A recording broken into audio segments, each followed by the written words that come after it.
La société, je pense qu'elle ne sera que plus belle si tout le monde a sa place. Et aujourd'hui, oui, en tout cas, tous les parents que j'ai eu l'occasion de rencontrer, c'est de leur dire allez-y. Allez-y parce que de toute façon, moins vous ferez, moins vous aurez. Voilà, il faut se battre pour avoir un petit peu.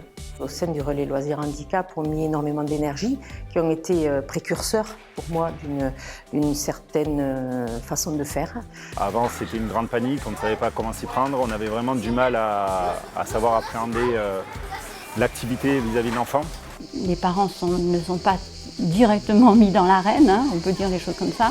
Alors le rôle du Relais Loisirs Handicap 30, en fait, c'est une association qui favorise l'accès aux loisirs des enfants en situation de handicap dans les centres de loisirs du département du Gard. En fait, notre rôle, c'est un peu un rôle de chef d'orchestre, c'est-à-dire que chacun doit jouer sa partition de la meilleure des façons. Et donc nous, notre rôle, c'est que chaque justement composante, c'est-à-dire soit la famille, soit le professionnel du secteur médico-social ou du secteur de l'animation, puisse participer et contribuer au temps de loisirs. Donc notre rôle, c'est d'inventer en fait, d'inventer pour que chaque enfant soit acteur de ce temps, mais surtout inventer pour amener du sens et bien que chaque projet d'accueil soit individualisé. Ils ont mis en place un cadre assez précis pour ces accueils et qu'ils ont aussi la conviction que c'est le cadre, à partir du moment où on suit ce cadre-là, que les choses se passent bien.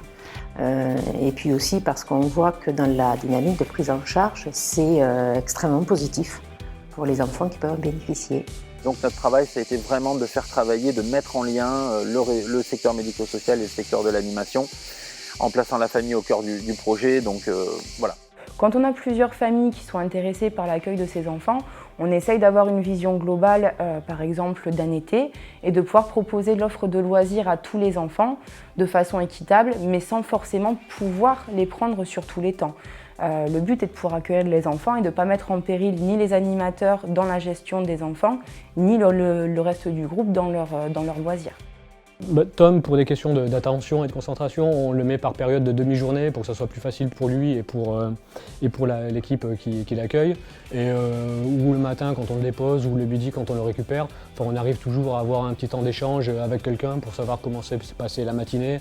On peut s'agir soit des modulations en termes d'amplitude horaire ou de fréquence, soit en termes d'adaptation matérielle, humaine ou autre, selon les situations et les besoins de chacun. En tant qu'aidant, c'est comme ça qu'on nous appelle un peu aussi, c'est bien de pouvoir souffler et de pouvoir se reposer sur une structure d'accueil temporaire. Alors même si c'est que des demi-journées, c'est des demi-journées où on peut souffler et se ressourcer un petit peu. Le fait que des enfants différents soient accueillis dans des structures autres que les structures scolaires permet de découvrir aux autres enfants le handicap et également de s'adapter aux difficultés d'autres personnes. Sans cette formalité scolaire ou autre, ils sont avec les autres enfants.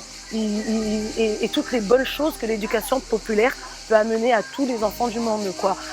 Ils apprennent plein de choses, l'entraide, la solidarité, les jeux, où il y a cette cohésion de groupe, que de manger à table, ils échangent, ils se reprennent aussi entre eux, non, on ne fait pas ça parce que...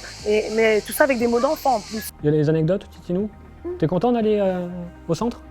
Ouais. C'est, à mon avis, d'abord un engagement très fort des personnes qui y travaillent, une conviction du bien fondé, vraiment on le sent, que c'est une évidence pour les personnes qui y travaillent, qu'il faut œuvrer dans ce sens-là et qu'il faut œuvrer avec engagement. Ma confiance, c'est rare quand je l'accorde parce que j'ai toujours peur pour Lila. J'ai peur qu'elle soit bien acceptée, c'est surtout d'être acceptée par les autres enfants et si on s'occupe bien d'elle.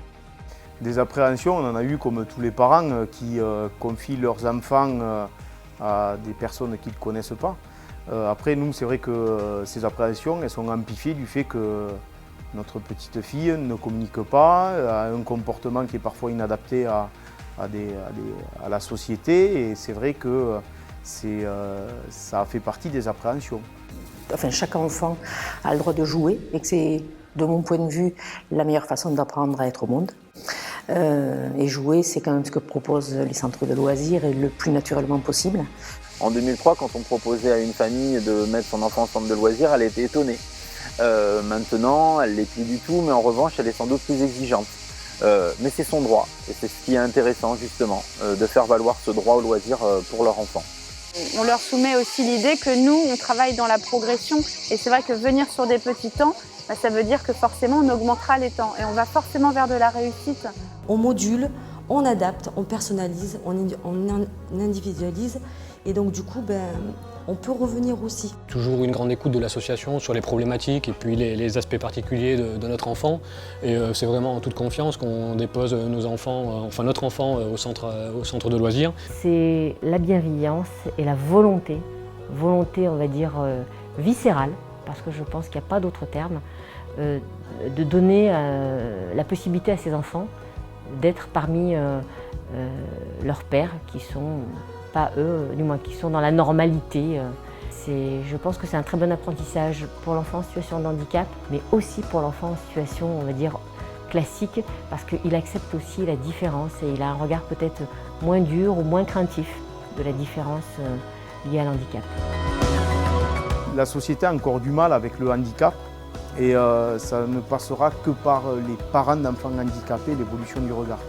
C'est-à-dire que si jamais on s'enferme, on restera enfermé. Si jamais on s'ouvre, le regard sur le handicap va changer obligatoirement.